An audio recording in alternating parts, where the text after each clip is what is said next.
still photos plus witness accounts and written witness accounts of what happened at the Shifa Hospital. Do you have anything to say about that? Yeah, so I have seen a few things. One, the accounts in the media from inside Gaza, and I, of course, have seen what the IDF has said about the operations that it has conducted, where it has said it has killed a number of members of Hamas and detained, I think, several hundred additional members of Hamas. We, as often is the case, don't have anyone the ability to get full ground truth because we don't have anyone on the ground in Gaza. I will say from our perspective, the things you have heard us say before, of course, remain true, which is we generally don't want to see Israel operating inside hospitals in Gaza. We want to see hospitals be protected sites. But it is concerning that after Israel had conducted an operation earlier in this campaign to clear Al-Shifa, that Al-Shifa, again, was apparently infiltrated by Hamas fighters. And so two things about that. One, look, obviously,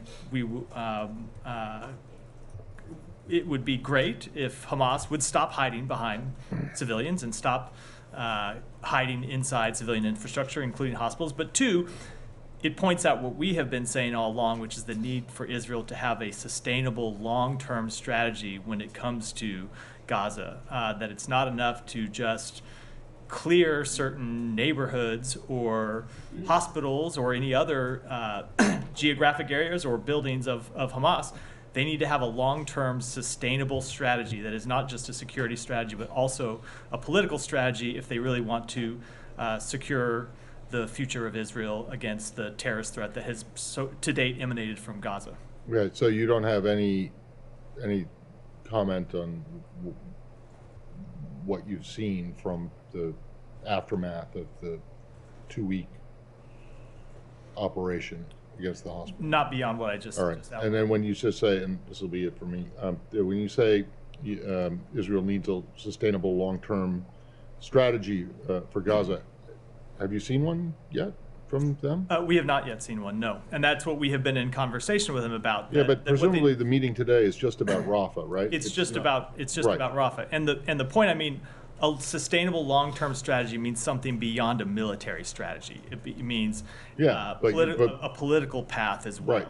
So a political path to two states. That is our preferred policy. But you need a political path of some sort forward. Have you seen one from the Israelis that is even short of two states? At this point, we have not. No.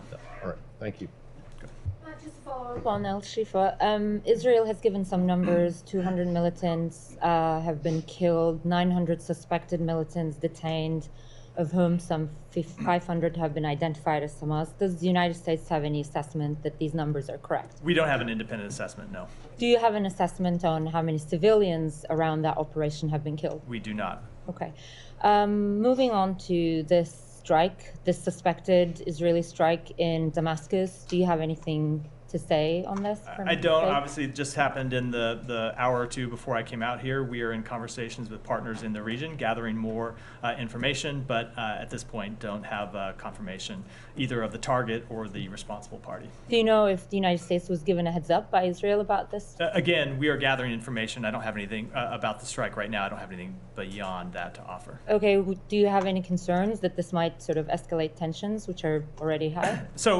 And in a way endanger the hostage talks in any way? I don't want to, before we have gathered information about what exactly this was, I don't want to speak to it specifically, but of course we are always concerned about anything that would be escalatory or cause an increase in conflict in the region. It has been one of the goals of this administration since October 7th to keep the conflict from spreading, recognizing that Israel has the right to defend itself from adversaries that are sworn to its destruction. But with respect to the hostage talks, there's no reason why this incident should have any impact on the hostage talks. We have long believed it is in the interest of everyone to see these hostage talks succeed, because you would not just see relief to the civilian population in Gaza that desperately needs it. It would enable the increase in humanitarian assistance into Gaza, and of course it would get the hostages out. So no, I don't believe it should have any impact on that. Can you say how those talks are going in Cairo? I don't have any new assessment to offer today. Okay, two final things. This is about this is from last week about these authorizations of these bombs to Israel. They have been approved a long time ago by Congress, but looks like the State Department has decided to do the transfers last week, the week before. Why was that decision taken, like, recently? So I think it would be helpful to step back and put this in a little context. And the context is that the United States has a decades-long commitment to Israel's security. Israel is surrounded by entities that are sworn to its destruction, not just Hamas, but Iran and proxy groups that Iran sponsors, Hezbollah among them, who have repeatedly talked about their desire for the destruction of Israel. We believe Israel has every right to defend itself against those opponents, and we, to that end, have a long-standing security relationship with them where we provide them more than $3 billion annually in security assistance. Now, the way that works, and I know you preface this in your question, but just for the benefit of everyone else, the way that works is we provide them with $3.3 billion a year in security assistance. They don't always draw all of that down in any given year, but they come to the United States, request certain defense articles. We make assessments about whether those are appropriate or not. We notify them to Congress in the regular course of business. And oftentimes what happens, let's say, just as an example, this is a fictional example, let's say they requested 100 planes. We make a decision, we notify Congress. That doesn't mean that they take 100 planes tomorrow once that notification has been given and once the approval has been given.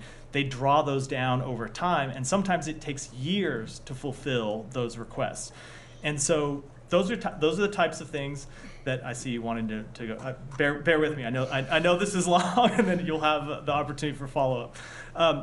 Those are the types of things that often take years to fulfill. And they were happening before October 7th, and they have continued after October 7th. So what these are about, in many cases, are about self-defense, but also deterrence and replenishment. And so we make these in the regular course of business. And what I can tell you about them is that we follow the same procedures with respect to everyone that we do for every other country in the world, which is that we notify Congress. And in fact, since October 7th, we have gone above and beyond to notify Congress about these transfers. There is a statutory threshold where we are required to notify them of transfers. We have been regularly briefing the committees to make them aware of every transfer that we are making. So I'm going to have to combine my questions now that you've taken up so much time with that answer. I understand. I would apologize, but I don't think you'd believe it. I'm just joking. First, take your time. I understand the fulfillment can take years, but are you basically saying that the authorization of the transfer coming in these recent weeks was a coincidence?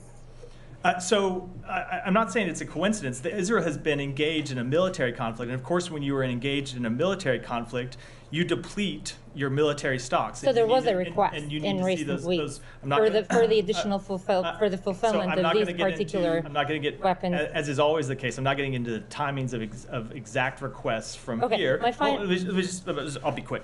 But this is a process that we keep Congress fully apprised of, our relevant committees. But when you see these types of requests and when they get publicly reported, you have to remember that Israel is in an armed conflict and is expending a great deal of defense material, and some of that needs to be replenished for Israel's long-term security. Right. And my final thing on this is, like, Secretary and a lot of senior officials from this administration basically said far too many Palestinians have been killed.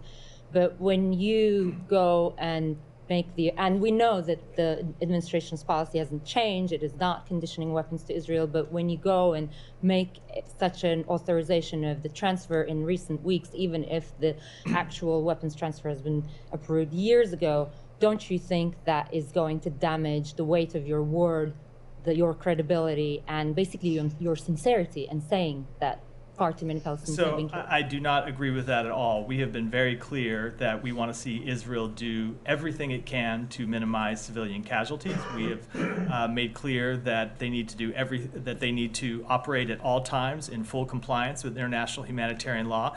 At the same time, we are committed to Israel's right to self-defense, and this is a long-term commitment the United States has made, that it made before October 7th, and that continues it continues since October 7th. So obviously the fight in Gaza is connected to Israel's long-term security in very substantial ways. I got into some of that with response to Matt's question. But Israel still faces, in addition to the security challenge posed in Gaza, it still faces an Iran that is hostile to Israel. It still faces Hezbollah on its northern border that is hostile to Israel and says it is committed to the destruction of Israel. And so we are going to continue to support Israel's ability to defend itself against those sworn enemies that want to see it end as a modern state or a state at all. Just to follow up, a 2,000-pound bomb is self-defense, in your opinion?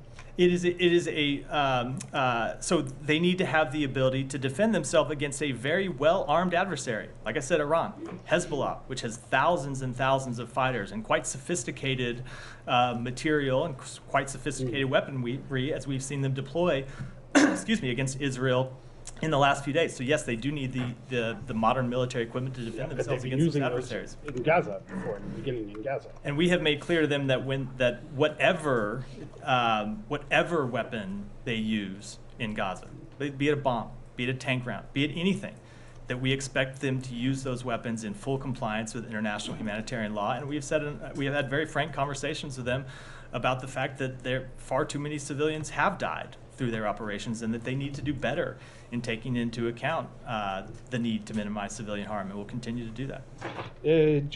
Just on that point, the requests were done years ago, what have you, but this time around you're suspiciously very careful not to publicize it. Usually you do the notifications to Congress, you do a statement, what have you. But this time, I understand you didn't need to do it because it was passed. But I just say we did notify Congress. I know, but you didn't publicize it. So it is usually you do on arms sales and all that. You publicize it. So that's not true with respect to most arms sales around the world. I know people have gotten used to the tempo of arms sales with respect to Ukraine, but that is a very different situation than our arms sales to Israel or any other country with which we have a security relationship, because we stood it up from nowhere right before an active war, where most of our security relationships, we don't publicize our ongoing sales. What we do is we notify Congress about those sales, and we have done that with respect to these sales to Israel, as we do with respect to sales anywhere in the world. Okay. Just a last question back on Damas. I understand it's a bit early, but obviously you don't deny there was a strike by Israel on the consulate in the annex in the embassy of Iran in Damas. So we've seen the strike, but again, I want to let the consultations that we have ongoing with partners in the region take place before I comment any further. But it's definitely escalatory. That's not what I said either. I said no. I'm saying that. You're saying that, great. I thought it was a question. I'm asking for your reaction. So Humera kind of that's good. Humera kind of did speak to this. I'm not going to comment with respect to this particular strike because again, we just need to know more information about it before we do, and that includes drawing any conclusions from it. As a general principle, of course, we are worried about escalation. We are worried about anything that would cause the conflict to expand or widen in any way. I have one on Havana, a couple. Unless Let me come back to you so the room doesn't go into an uproar. Saeed, go ahead. I will definitely thank you. back. Thank you, Matt. Now, you said that Hamas returned to Asifa Hospital. There were some 800 fighters and so on and all these things.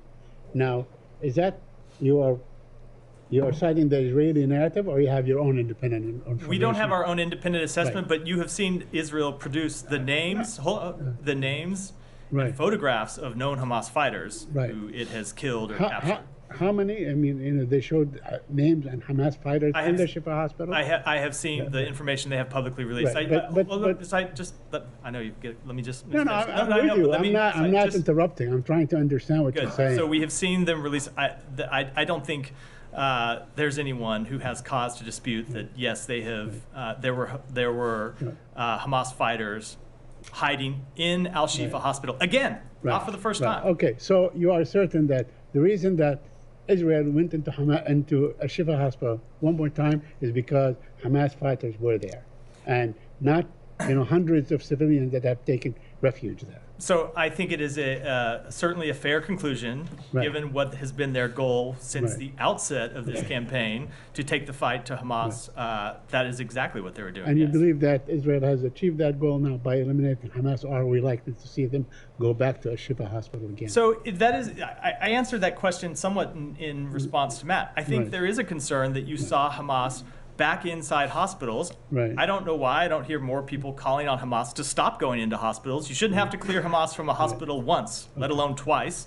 But yes, we do have the concern that Hamas has been able to reestablish itself in a hospital that Israel had already cleared, and that points to an ongoing challenge for Israel in the way it conducts its operations. Right. Yeah, just bear with me. A couple more questions. But why do you think, in your opinion, what value is there strategically for Israel to burn all the buildings, destroy all the equipment, destroy every last X-ray machine and everything in the hospital, and not keep it? If their fight is with the fighters, why must you destroy as they left? There was no fighting when they left, just to burn the buildings and burn the things and destroy everything. So let me just say, why is that okay? Let me just say this gets into where I'm often asked to comment on questions where there are conflicting accounts. And Israel has said that is not what they did, and we don't have ground truth on that question. Israel has said what they tried to do is protect patients and not operate in places when there are patients, to evacuate people from the hospital, and only operate in a way that would impact the Hamas fighters that were there. Obviously, it's an incredibly difficult situation. There shouldn't be terrorists in a hospital at all. And so it's incredibly difficult to operate there and achieve a legitimate counterterrorism goal in a way that minimizes harm to patients, which goes back to my first point, which is Hamas shouldn't be in a hospital at all. Okay. Well, Hamas shouldn't be, as far as Israel and the United States is concerned, should not be there, period. But I would think, Saeed, everyone could conclude. I would think, including you, I would think everyone could conclude that Hamas should not be inside a hospital. I hope anyway that that's not a controversial opinion. Well, okay, but that's a different issue altogether. Now, not really. No, it's kind of the core of what we're talking about. Okay. Let me ask you something. You talked about the 2,000-pound bombs. And so on. You think that it is really wise to send it at this time? When this far in this battle, or this war, it has only been used in Gaza. I mean, I know you say that Israel is surrounded by, people that wish it will and so on. But in fact, it's surrounded by Egypt with very good relations with Israel, surrounded by Jordan with good relations with Israel, surrounded by Syria, that is obviously embroiled in its own civil war and cannot even defend itself against attacks as we have seen today. So, quite the contrary, Israel is surrounding Hamas, and it's using these weapons to do that. And in fact, the F-35, to the best of my knowledge, I could be wrong, has only been used in combat against the people of Gaza. So how could you justify sending all these weapons when you have the most hapless people probably on earth, destroyed, moving from one place to another, and so on, and you send these weapons to sort of just finish the job or continue the job? I don't know. So, what logic is there in sending those weapons? So the logic is exactly what I outlined a moment ago. Despite the fact that Israel has diplomatic relations with Egypt and Jordan, it does not change the fact that Hezbollah is parked on its northern border and is sworn to the destruction of Israel. It does not change the fact that Iran, not right on its border, but well within striking distance, is committed to the destruction of Israel and continues to fund proxies committed to the destruction of Israel. So yes, Israel faces incredibly serious threats, not just from Hamas, although Hamas is clearly one, as we saw on October 7th, but from other adversaries that it needs our assistance to continue to defend itself against. Lastly, please, just one last one, if I may. Are you aware of a report made or a conversation that Israeli officers made or an interview with Haaretz, where they say that Israel established some sort of an illusionary, kill zone line and so on. Are you aware of that? I And s- they actually kill whoever walks or moves about in that area? I read that article and I noted that in it the IDF says that of course is not what they have established. There are of course areas of significant combat where any civilian could wander in and be unfortunately be killed either by fire from Israel or by fire from Hamas. If you walk into an active conflict zone, that's a possibility. But I have noted that the IDF said they have not, of course, established kill zones. It would be incredibly inappropriate for anything like that to be established, and we've not seen evidence at this point that they have. Go ahead, I'll come to you next. There's reporting that Israel submitted a plan to the UN that would essentially dismantle UNRWA, transferring staff and funds to World Food and some other organizations. Have you seen that plan? Do you support it? I have not seen that plan. I can't speak to whether somebody inside the United States government has. We continue to support the work that UNRWA does, both in Gaza and in the broader region. We think that they play a critical role in delivering humanitarian assistance to people who need it. Now, the United States cannot fund UNRWA by statute now, given the recent action by Congress, so we are exploring ways that we can direct the humanitarian assistance. We are committed to providing the Palestinian people through other organizations, and we look forward to identifying ways to do that and continuing to support humanitarian assistance to Palestinian civilians. But that does not mean that we do not also support UNRWA's work. We want to see it continue. Matt, today the Knesset passed a law 70-10, voting to pave the way for the closure of all Al Jazeera offices inside Israel. I'm just wondering if you have a comment on that. So we support the independent free press anywhere in the world, and we think the work that the independent free press does is important everywhere in the world. And much of what we know about what has happened in Gaza is because of reporters who are there doing their jobs, including reporters from Al Jazeera. I'll say, just with respect to Al Jazeera, obviously, I think it's well known that we've not always agreed with all of Al Jazeera's coverage, but it's a media organization that we engage with. I've done interviews with Al Jazeera. Other people from the department have done interviews with Al Jazeera. So what we will continue to make clear is that we support the work that the Free Press does. Our assessment with that passage of this law and previous incidents went to our crew in Gaza that this enhanced our suspicion from the beginning that our crews were actually targeted, not by mistake or by. Does this trouble you that a media organization just becomes the target of the Israel and become part of the targets in this war? So with respect to targeting, I mean targeting in a sense, not through a law passed by the Knesset, but I think with respect to potential military targeting, Israel has said very clearly that that's not what they have done. Obviously, that would be incredibly inappropriate. You've heard the Secretary speak to this, that it is tragic how many journalists have lost their life in this war, because as I just spoke to a minute ago, they put their own lives at risk in bringing us information about what's happening inside Gaza, and it's important that we continue to get that information. And so we support the work that journalists do in Gaza. We support the work that they do around the world. Tom, go ahead. Just to go back to the meeting between US and Israeli officials, why is this happening virtually? I will leave it to the White House, which is the primary. White House took the lead in organizing this meeting, so I'll leave it to them. But I mean, there's an important diplomatic element because we know, I mean, Benjamin Netanyahu said in press conference yesterday that he pulled the delegation traveling to send a message because of the UN Security Council vote. So it will worry people that on such an important issue, and it's not a long flight from Tel Aviv, that this meeting is not happening in person. I mean, what does that say about your ability to persuade the Israelis on the issue of an invasion of Rafah when you haven't been able to persuade them even to fly to Washington? So I'm in a little bit of a box here because I can't talk about the outcome of the meeting because it's still, maybe it's broken now since I've been at the podium. We will have more to say about the meeting later today, but I'll just say I would not expect this to be our final engagement on this issue. Do you think you can persuade them? I mean, so far this doesn't feel like, a huge success of your argument because you've been saying for weeks you don't support a ground invasion of Rafah. The Israeli Prime Minister has been saying for weeks they will go in.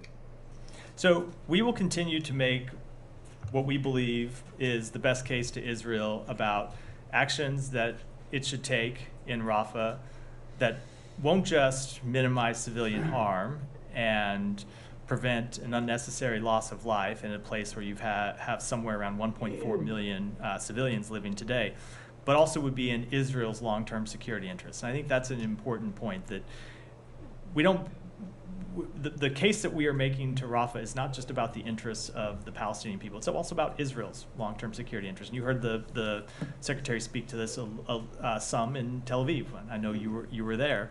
About the toll that this campaign has taken on Israel's standing in the world and its ability to influence countries around the world. And we think that a full-scale invasion of Rafah would only further that impact to Israel's standing. So we're going to make that case to them. Ultimately, they're a sovereign country and will make their own decisions.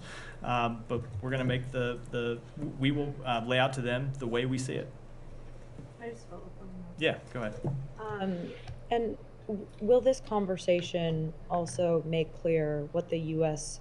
will do if they go ahead with a full-scale invasion in response, or is this just laying out alternatives? So two things about that. One, with respect to the broader question, not tied directly to this meeting, I've gotten that before, and I'm just not going to speak to hypotheticals. We're going to take it one step at a time and not make any predictions about what I'm just will asking if that's being discussed in this meeting. Yeah, but what will happen. And then with respect to the meeting itself, again, I'm not going to speak in detail about a meeting that was still ongoing when I walked out here. We'll have more to say. But you have spoken. We'll have more to say about it once it's concluded. So at a very high level, not in detail. Okay, and just one more question on Israel. I understand the regular course of business when it comes to arms sales, of course, Israel, any other country. But I'm just trying to understand if you're saying that, these weapons were promised, they were approved, the process went through, and now they're going forward. Is that regular process being examined at all, given what's going on in the Israel-Hamas war, or not at all? So that process is a process that applies not just to Israel, but to every country that with whom we have a security relationship. So it is one that is long-standing.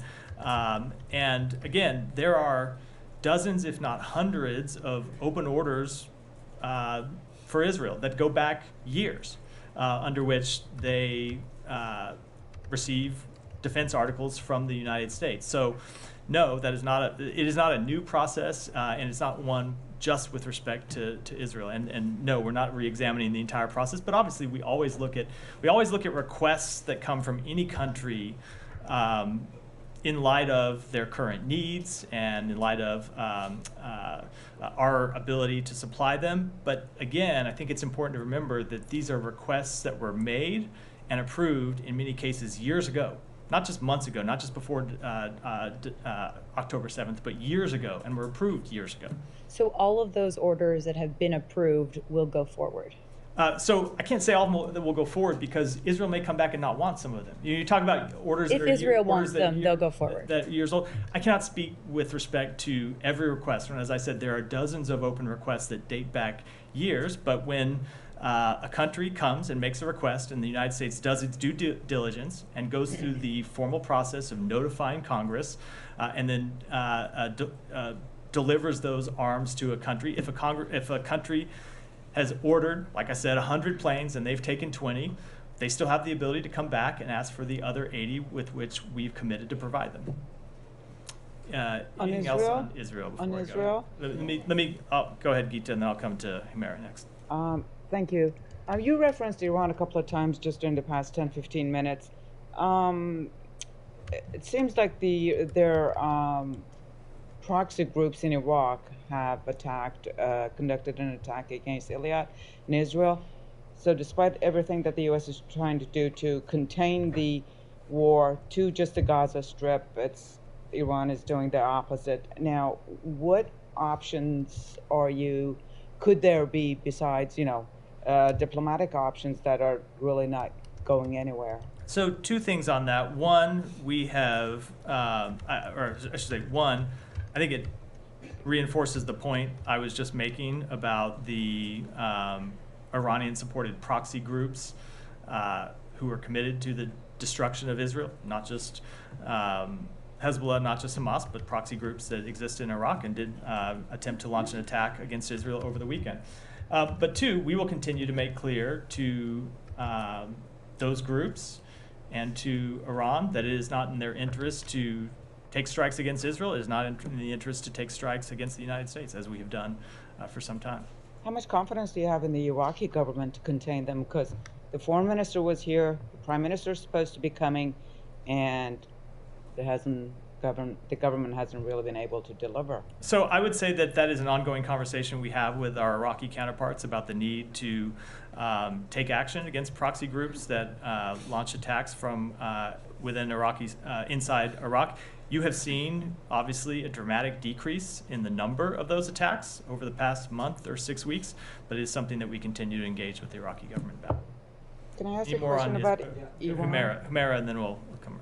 Just one thing, in your answer, Matt, to me and a few others on the weapons thing, you mentioned, the threat from Hezbollah, like on Israel and all that. So were you trying to suggest that, in the course of this latest authorization for the transfer, did you get any assurances from Israel that it's not going to use these, like in its offensive in Gaza, but it's only going to use these against Hezbollah? So, no, that's not what I said at all. I think you're reading quite a bit into. Okay, no, I just want to check that. Reading quite a bit into my answer, but again, the recent authorizations that you're talking about were in many cases made years ago.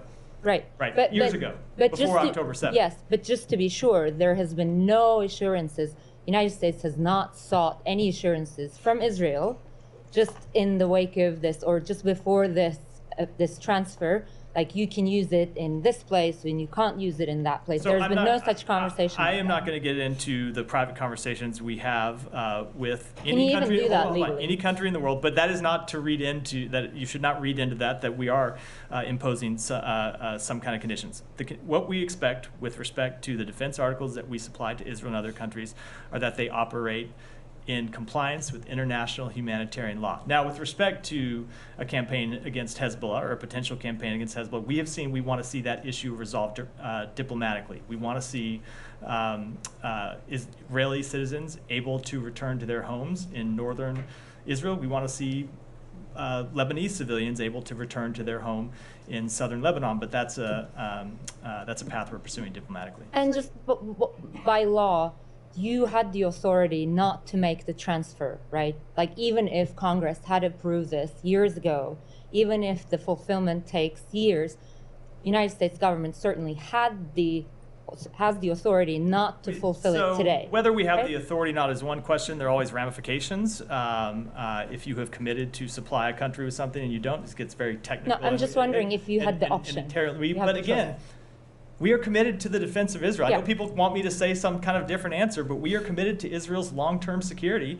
And again, this is something that predates October 7th and will continue to be the policy of the United States. And we will, in keeping with that commitment, continue to be very direct and candid with Israel about how it is in their interest to use the articles of defense that we provide them, as well as weapons that they manufacture themselves, in full compliance with international humanitarian law and in a way that minimizes civilian harm. Final thing, I promise. Are you expecting today's talk to feature at all the humanitarian plan that Israel is supposed to present to you? Why don't we just wait? I think I've probably talked enough about these ongoing talks. Let's wait for what we'll have to say about them at the conclusion.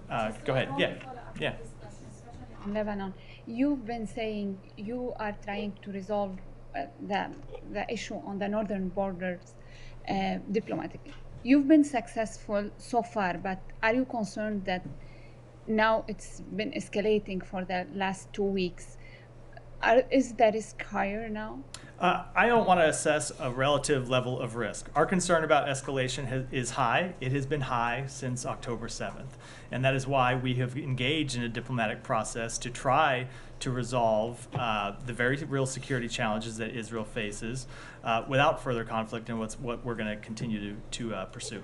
One more question. During the Secretary visit to the region, can you confirm the reports that the Arab ministers gave him an Arab proposal on the day after and on the establishment of a Palestinian state within 3 years? So I'm not going to confirm that report, but the path forward for Gaza and the West Bank and the Palestinian people is something that we have been engaged with partners in the region.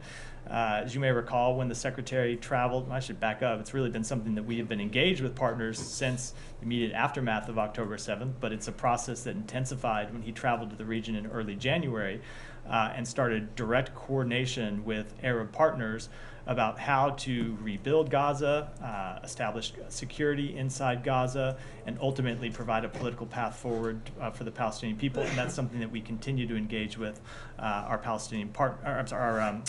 Arab partners about. But I don't want to get into specifics of those conversations. Thank you. All right, get one more, and then I'll take some others. Go ahead. Thank you. One question on the election. As you know, that this election has been scheduled for June 10th, and it's supposed to be further delayed. Especially the KDP, the ruling party, is refusing to participate in that election. In the past few days, the U.S. ambassador met the KDP leader twice. So, do you have any concern that the election, the KRI election, will not happen in the scheduled time? And then, how are you going to encourage the KDP and other political parties to overcome the disputes and having election either on June 10th or any other day this year? So we understand the IKR president and various Iraqi authorities and political parties are actively considering next steps. We encourage efforts to schedule free, fair, and credible elections in the IKR. And I realized I forgot to come back to you about, we could do. It seems like we could do the whole briefing on it. So we'll move on for now and then come back if there's more time. Go ahead. I promise. Per the CBS 60 Minutes reporting that aired on Sunday, a first incident of Havana syndrome took place in Frankfurt with an employee of the U.S. consulate. This happened 2 years before the already known cases that occurred in Havana in 2016. Can you confirm there was an incident in 2014, at least one incident in Frankfurt, that led to apparent Havana syndrome symptoms? So we have made it a practice to not confirm or comment on specific reports in this regard. What I will say is what we have done for affected employees, and that is we have implemented the Havana Act passed by Congress that has allowed us to provide additional support to those affected employees, including reimbursement for medical care, including free care at military hospitals and other military treatment facilities. It includes help with their careers if they've been affected by, say, a prolonged absence from work. The safety and security of our personnel remains the top priority of the Secretary, and we are doing everything possible to help those affected. A couple more on Havana still. Does the State Department's Bureau of Intelligence and Research have confidence that in the U.S. intelligence community's assessment that it is unlikely that a foreign adversary is causing Havana syndrome? So we do. It has been the broad conclusion of the intelligence community since March 2023 that it's unlikely a foreign adversary is responsible for these anomalous health incidents. It's something that the intelligence community has investigated extensively and continues to look at. We will look at the new information as it comes in and make assessments inside the State Department and with our intelligence community. But you can't confirm whether INR agrees with that in this building? No, I said we do. They do share that. You do? Okay. Share that assessment. I don't know if you've seen the report that aired on Sunday, but will any State Department employees who believe they are victims of Havana face consequences for publicly questioning the intel community's assessment? No, of course not. Okay. Janie, go ahead. Thanks, Matt. And let me just come back and say, of course not, and in no case would we in any way hold employees. Accountable is not even the right word. In no case would we discipline employees for speaking their mind. They have the ability to do that. We encourage it, but that doesn't change our assessment. And I should say the intelligence community's broad assessment that a foreign adversary is unlikely to be responsible for these incidents. Go ahead. Thank you, Matt. Russia, North Korea, and China. Russia opposes extending the term of UN Security Council's panel of experts on sanctions against North Korea. How concerned is the United States about this? Incredibly concerned. I spoke to this in detail last week. It's unfortunate that Russia and China decided to exercise their veto. This is a panel that whose work has previously been extended unanimously, and I think it's clear what happened here is that Russia made a bargain with the DPRK in return for the DPRK arming it in its war against Ukraine, and now we're seeing Russia deliver on its end of the bargain. So how will violations of North Korea's nuclear and missile tests be sanctioned in the future? So we still have a full range of sanctions on North Korea, and we will continue to enforce those. On China, President Xi Jinping and Russian President Putin will hold a summit meeting in China next month. What do you think about the solidarity between Russia and China? So we have made clear that we have concerns with the, I think, full-scale partnership. I'm going to get the words exactly wrong, that we have seen between Russia and China. We have made very clear that we don't want to see China do anything to help support Russia's aggression in Ukraine, and we will continue to make that clear. Thank you. Alex, go ahead. Thank you, Matt. Two separate topics. Let me start with the latest extension. RFE reporter also was pre-trial detention today.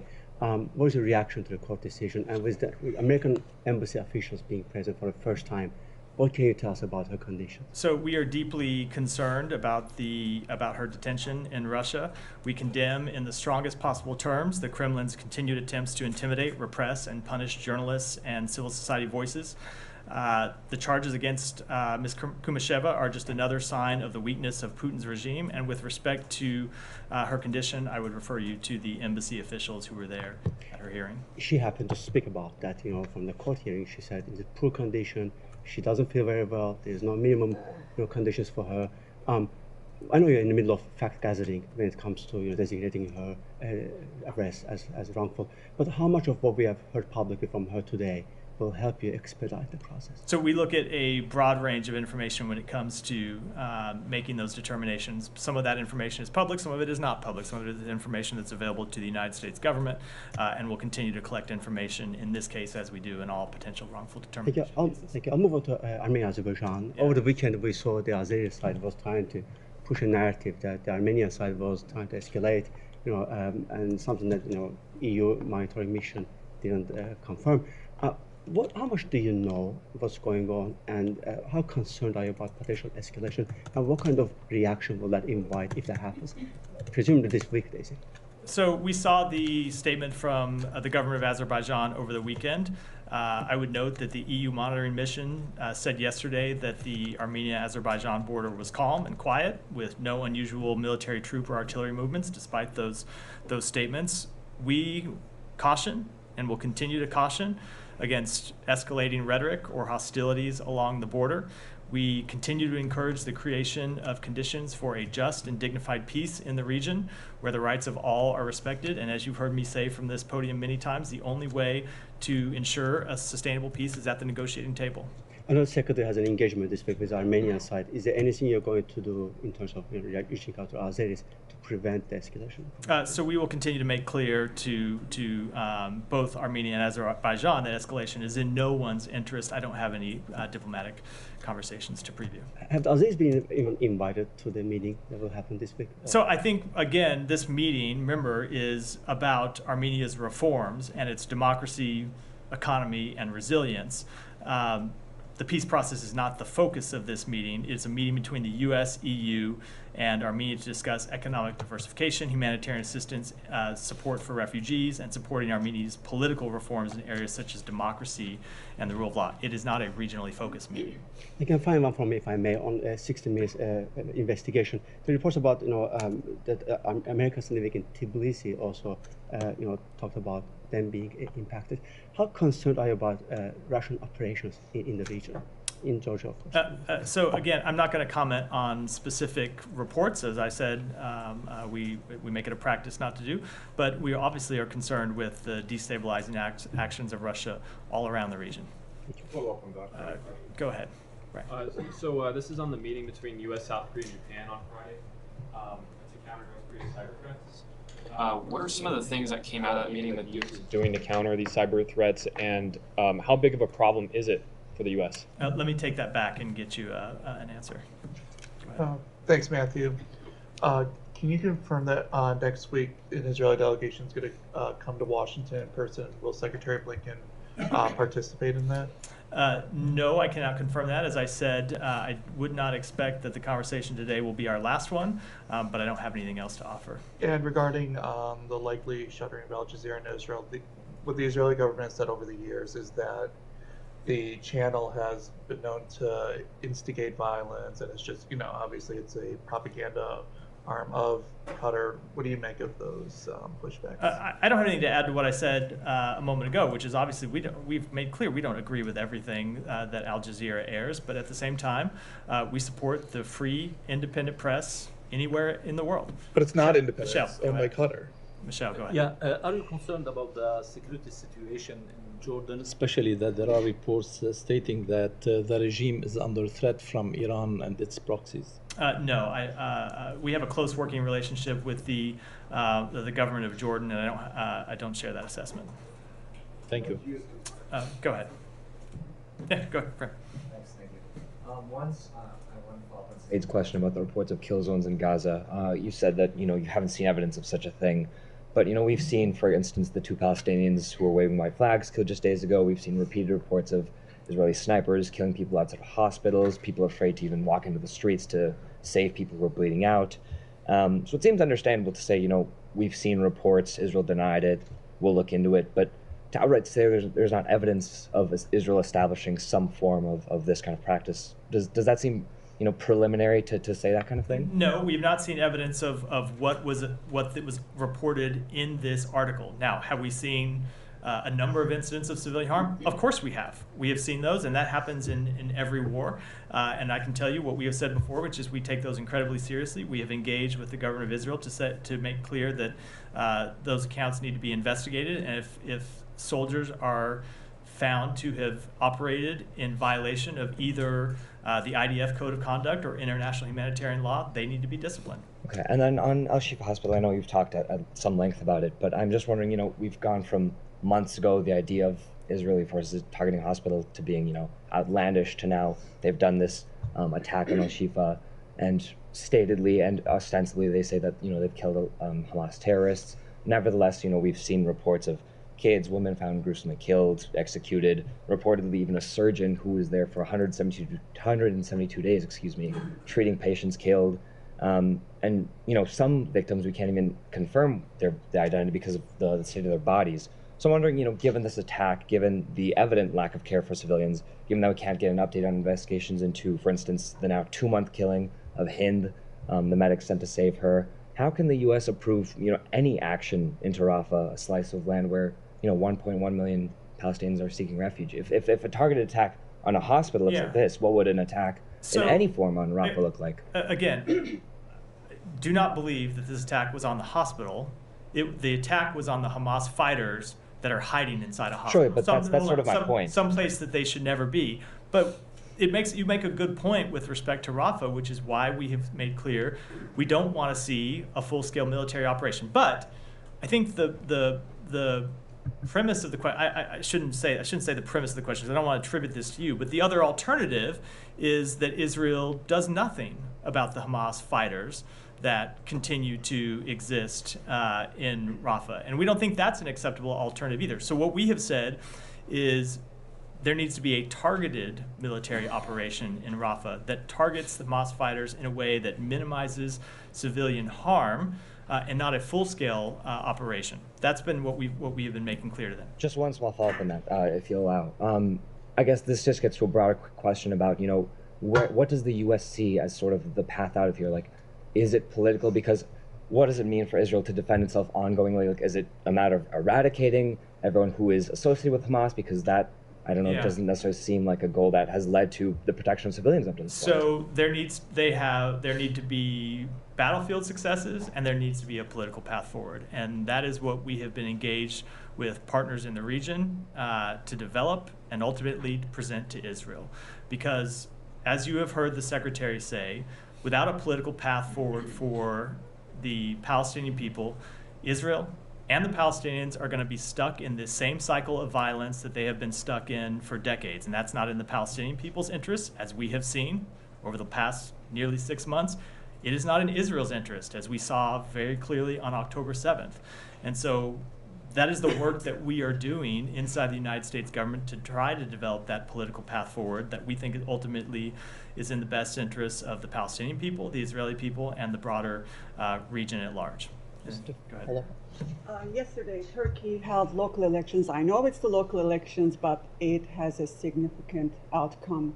So do you have any comment or statement about these elections, the process of these elections or the results? I don't have any comment on that. We typically don't comment or take a position on elections anywhere in the world. And the elections are over. Do you have any updates about President Erdogan's visit to Washington in May? I do not. Go ahead, and then we'll wrap for this. Come to Gita. Good news about one of the U.S. detainee in Afghanistan, Mr. Ryan Conward. I spoke to the senior Taliban official. They said that he's in good health and he speaks to his family. Another detainee before him was Joshua Boyce, who also contacted me after he was released from the Taliban. I requested the Taliban that these detainees should be released immediately without any conditions in the holy month of Ramadan. They said, we will definitely do it if you give us commitment that the U.S. will release our detainees. And I am not a media group so big as Al Jazeera. I'm just a small-time niche media group. Is there anything I can convey that like these detainees should be given back to each other, or it's too much out of my... I with all due respect, I think I will decline to conduct diplomacy through this podium. That's what but I will say two things. One, we are concerned, despite those assurances, well-meaning as they may be, we are concerned about the well-being of Americans detained in Afghanistan. And number two, we are actively working for their release, and we'll continue to do so. My second question is, drones have been reported flying in different parts of Afghanistan. Anything you can share that at least... No, I don't have just any comments on that. Let me go to Gita, one more. Out of 5, 6 questions, I don't even get 3. And Gita, go ahead. Thank you. Human Rights Watch has issued a report on the situation of the Baha'is in Iran. It says that the Iranians' persecution of this religious minority is tantamount to crimes against humanity. I was wondering, since the State Department has been following the situation of the Baha'is in Iran, if you would have the same assessment as Human Rights Watch? Let me take that back and get you an assessment. I haven't seen that. Obviously, it's an issue we've been following. I haven't seen that specific report, but let me talk to others in the building who might have and get your response. With that, we'll wrap for today. Thanks, everyone.